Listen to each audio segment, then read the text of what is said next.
అందుకేనండి మీరు అంటారు ఒక బండి సంజయ్ గారు అంటే ఆయన హిందుత్వ భావజాలమే ఆయన ఇది ఏది మాట్లాడినా హిందుత్వ వాదం గురించే మాట్లాడుతుంటారు. ఇప్పుడు అర్థమవుతుంది మేము కొత్త సంవత్సరం శుభాకాంక్షలు అంటే మీరు ఉగాది శుభాకాంక్షలు అంటున్నారు.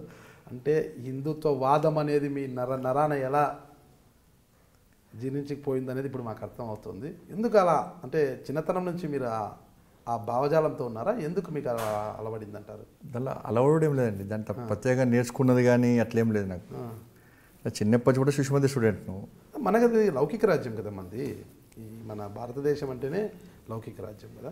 ఈ లౌకిక రాజ్యంలో చాలా తక్కువగా ఉంటారు అనమాట కేవలం హిందుత్వవాదాన్ని. అంటే బీజేపీలో ఉన్న వాళ్ళు కూడా అన్ని మతాలను అన్ని ఇది దగ్గర తీసుకుంటారు. కానీ బండి సంజయ్ గారు మాత్రం అసలుకి కేవలం హిందుత్వవాదంతోనే ముందుకు పోతున్నారు. ఏంటది అంటే వాస్తవాలను దేశంలో ఉన్న పరిస్థితులు కానీ ఇన్ని రోజులు పాలకులు వ్యవహరించిన తీరును బట్టి తెలంగాణలో కూడా గతంలో ఆంధ్రప్రదేశ్ రాష్ట్రంలో కూడా ఉమ్మడి రాష్ట్రంలో కూడా పాలకులు వ్యవహరిస్తున్న తీరు, రాజకీయ పార్టీలు వ్యవహరిస్తున్న తీరును చూసి ఆటోమేటిక్గా వాస్తవాలు ఆలోచిస్తే హిందుత్వ భావన రావాల్సిందే.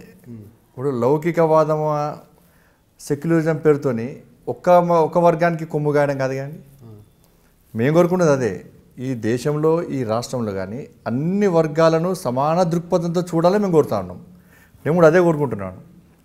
కానీ దురదృష్టవశాత్తు ఇప్పుడు రాష్ట్రంలో కానీ గతంలో దేశాన్ని పాలించిన కాంగ్రెస్ పార్టీ హయాంలో కానీ కేవలం ఒక వర్గాన్ని పెంచి పోషిస్తూ వాళ్ళ హిందూ సమాజం పట్ల నిర్లక్ష్యం వహించడము, దానికి తోడు కేవలం మైనార్టీల కొమ్ముగాయడము, వాళ్ళకే అన్ని సదుపాయాలు మైనార్టీల పేరుతోని అన్ని రకాల సదుపాయాలు కల్పించడం, హిందుత్వ భావజాలను తగ్గించే ప్రయత్నం చేయడం, హిందూ సమాజాన్ని చీల్చే ప్రయత్నం చేస్తున్నారు. కాబట్టి అన్ని వర్గాలను సమానంగా కూడా ఉంటున్నారు. కానీ దురదృష్టవశాత్తు ఈ దేశంలో ముస్లిం అని చెప్పుకుంటాడు మతం కాదు, క్రైస్తవుడు అని చెప్పుకుంటాడు మతం కాదు.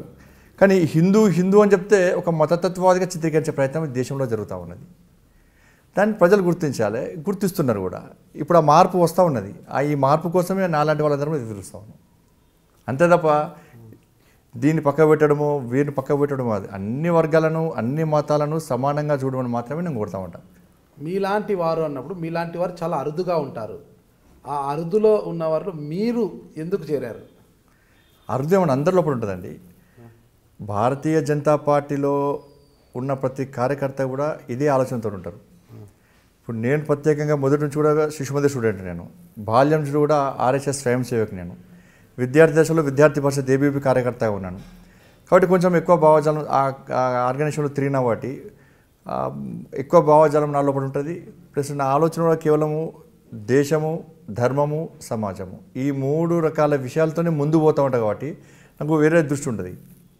మీరు అదే శిశుమందిర్ అంటే సరస్వతి విద్యామందిర్ స్టూడెంట్ అంటున్నారు. అది సరస్వతి విద్యామందిర్ అంటే ఆర్ఎస్ఎస్ ఆధ్వర్యంలో నడిచే పాఠశాలలు రాష్ట్ర వ్యాప్తంగా ఉన్నాయి. అవునండి, మొత్తం దేశవ్యాప్తంగా కూడా ఉన్నాయి. ఇక్కడే రాజేంద్ర నగర్లో దానికి వర్గ ట్రైనింగ్ సెంటర్ కూడా ఉంది. ఇక్కడ శిక్షణ కూడా ఇస్తారు. ఇక్కడ బండ్లగూడెంలో ఉంటుంది. రాజేంద్ర నగర్ బండ్లగూడెంలో ఉంటుంది. బండ్లగూడెంలో ఓకే. అంటే అది ఆర్ఎస్ఎస్ నేపథ్యం. మీరు ఆర్ఎస్ఎస్లో పనిచేశారు అంటే అక్కడ చదువుకోవడము ఆర్ఎస్ఎస్లో పని చేయడం వల్లనే ఇంత కసిగా హిందుత్వ భావజాలను వినిపిస్తున్నారు మీరు? నా మటుకు అదే, అంటే శిశుమందిర్ స్టూడెంట్గా, ఆర్ఎస్ఎస్ స్వయం సేవక, విద్యార్థి పరిషత్ కార్యకర్తగా చదువుకోయి శిశుమందిర్లో చదువుకోకుండా విద్యార్థి పరిషత్ కార్యకర్తగా లేకున్నప్పుడు కూడా ఆర్ఎస్ఎస్ స్వయం సేవక కాకుండా కూడా ఇప్పుడు చాలామంది లోపల ఆలోచన వస్తున్నది. ఈ మార్పు కారణం ఏంటంటే ఆర్ఎస్ఎస్ అనేక ప్రాంతాల్లో లక్షల శాఖలు నడుస్తూ ఉంటాయి. ఆ శాఖకు వచ్చిన వ్యక్తి శిశుమందిర్ స్టూడెంట్ కాకపోవచ్చు, విద్యార్థి పరిషత్ కార్యకర్త కాకపోవచ్చు.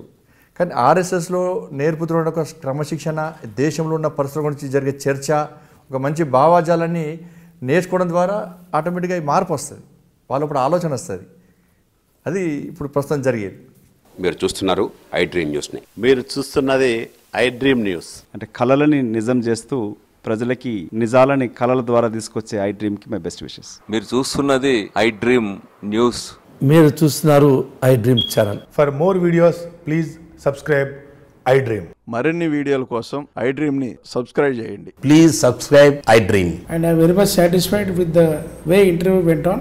Kindly subscribe to I Dream. For more videos, subscribe to I Dream. And loads of fun entertainment and content. Do watch I Dream.